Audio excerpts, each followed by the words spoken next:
Welcome to the Deep Dive. We're your shortcut to getting genuinely well-informed. Today, we're taking a journey into some really foundational ancient texts, specifically Genesis chapters 11 through 13. Now, this isn't just reading old stories, it's looking at a crucial bridge, really. We're moving from that big, broad sweep of universal history into the much more focused, personal story of one individual. Our mission, like always, is to pull out the most important insights from the sources we've got, maybe uncover some surprising facts, and find that wisdom that honestly still feels incredibly relevant today. Absolutely. And what's really compelling about these specific chapters, Genesis 11 to 13, is they mark a real turning point in biblical theology. You see this powerful shift happening. It moves away from the theme of sort of broad divine judgment we saw earlier towards a really profound divine initiative. It's quite striking. And they introduce these huge themes, things like language, cultural diversity, divine election. You know, God choosing someone often not based on merit, but for a purpose. Plus migration, land, covenant, that idea of a binding promise, faith, and moral testing, themes that just resonate deeply with, well, human experience. Okay, so let's dive into Genesis 11 then. Our sources point us straight to the Tower of Babel. It's a story lots of people think they know, but maybe the context gets missed. What was really going on there? All humanity, one language, building this city and tower, specifically, the text says, to make a name for themselves. What's that about? Yeah, that phrase, make a name for themselves, it's absolutely key. The story tells us the outcome. God confuses their language, scatters them, boom. Now, looking at it historically, the sources show this story really reflects the vibe of ancient Mesopotamia. Its culture, its religion. It acts as a critique, a pretty sharp one, of structures like ziggurats, those massive temple towers they built. They symbolized human pride, efforts to grab power, forge identity, but critically, doing it completely apart from any divine guidance. Right. And there's that common idea, isn't there, that they were literally trying to build a tower tall enough to poke through the clouds and reach heaven. Exactly. But the sources clarify it wasn't about, physical altitude. It symbolized something much bigger, much more audacious, humanity trying to achieve autonomy from God. Yeah. That collective ambition. Ah, okay. So symbolic height, not literal. Precisely. Yeah. And think about the first people hearing this story. For them, it was an origin story. It explained why there's so many languages, so many cultures, all framed theologically. For us today, well, modern interpretations see it as more than just hubris. It reveals this fundamental truth. Unity built only on human ambition. Without a higher purpose, it falls apart. It leads to more fragmentation. Real diversity kind of paradoxically seems to flourish best when it's rooted in something shared, something maybe divinely given. That's quite a dramatic end to that early history section. But then Genesis 11 shifts gears, doesn't it? It gives us Shem's genealogy. Seems a bit dry, maybe. A list of names. What's the point of that, and how does it connect us to what's coming next? You might seem dry, yeah, but the genealogy serves a really vital function. It's concise, but it draws a direct line from Noah, post-flood, all the way to Abram. It emphasizes continuity. It signals that even after the scattering of Babel, God's purpose, his divine initiative, it wasn't abandoned. It's just being refined, focused. Okay, so the focus sharpens, and that leads us straight into Genesis 12, verses 1 to 3. This feels huge. God commands Abram, leave your home, your people, everything familiar. And it's not just go travel. It comes with these massive promises, land, becoming a great nation, and incredibly that through him, the entire world would be blessed. Coming right after Babel's failure, what's so striking about this divine move?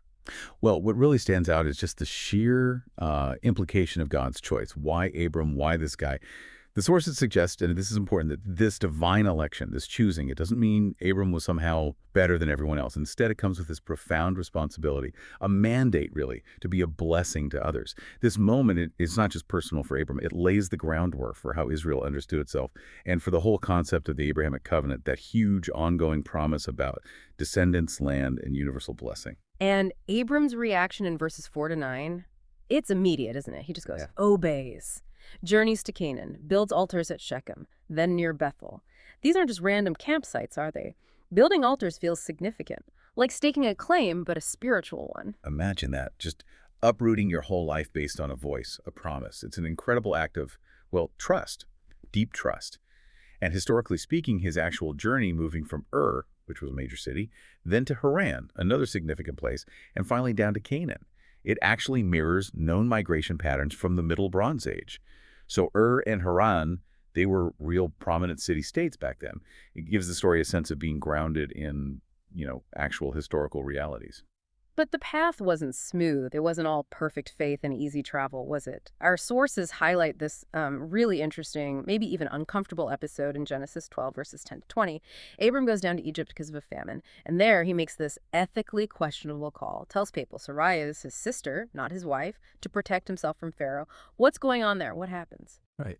And this is where we really need to tackle a common misunderstanding. It's easy to think Abram was like this perfect model of faith right from the start. Or maybe that Sarai was somehow in on the deception. But the text doesn't paint that simple a picture. It shows us a morally complex situation. It demonstrates pretty clearly, actually, that Abram's character is still developing. He's being tested. And this reveals a key theological insight.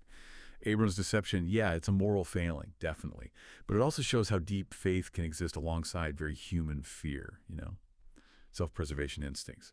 Our sources kind of suggest that God's blessing isn't just a reward for being perfect. It's more like this persistent commitment from God that continues even when people mess up, even in our weakest moments. It teaches us that the journey of faith often involves failure, but crucially, also renewal. It's maybe more about resilience, about returning to that covenant relationship than about getting it right every single time. Okay, so if faith isn't about being flawless, what does Abram's failure in Egypt teach us about, the reality of trying to be faithful and obedient, especially when things get scary or difficult? Well, look what happens next. His return to Canaan, going back to the places where he built those altars, Genesis 13.1 to 4, that's highly symbolic. It signifies this crucial return to his commitment, to the covenant. It's like a recentering after that detour into fear and compromise. A powerful picture of, you could say, repentance and starting again. Okay. But even back in Canaan, the challenges aren't over. The sources point out internal conflict now, right? Leading to Abram and his nephew Lot separating in Genesis 13.5-13. Lot chooses the Jordan Valley near Sodom because it looked lush and fertile. Seems practical, maybe a bit self-serving. Is there more to it than just that? That's a great question because on the surface, it looks like Lot just grabbed the best land. But again, we hit another common misconception, that it was merely selfish. While appearance matters, our sources suggest looking deeper. There are theological lessons here about discernment, about choosing wisely.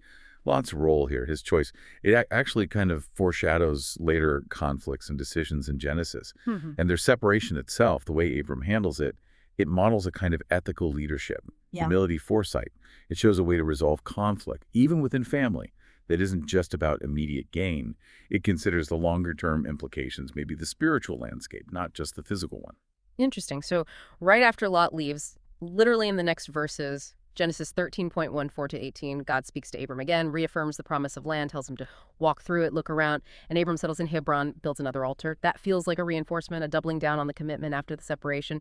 What's the significance of this reaffirmation? What's really compelling here, I think, is that this land promise, it's not just about territory or politics in the ancient world. It profoundly signifies God's ongoing active relationship with Abram and his descendants. It's relational.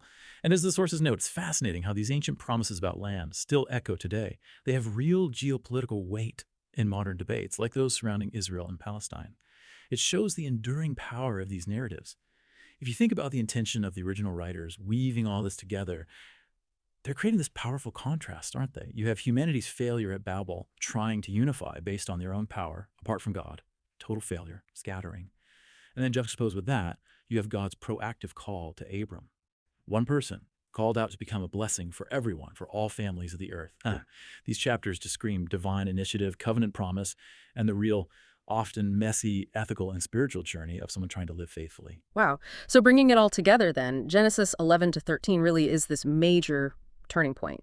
You go from divine judgment, the scattering at Babel, to this incredible divine initiative starting with Abram. It feels like they lay down a cornerstone for this huge, long story of blessing and promise that just unfolds from here. Absolutely. And think about those earliest listeners, the ancient Israelites. For them, the Babel story wasn't just history. It was their explanation for the world's diversity, the languages, the cultures, all understood theologically. And Abram's story, that was their story of hope, their identity, God's specific favor, God's promise to this one man, leading eventually to them as a nation and giving them this profound theological claim to the land of Canaan itself. It was foundational for them. So maybe the challenge for you listening today is to think about faith not just as, a set of beliefs you agree with, but maybe more like these narratives show it as a dynamic journey, something that involves risk, like Abram leaving home, and a commitment, a covenantal obedience, even when it's hard in a world that let's face it, still feels pretty fragmented by pride and division, much like Babel.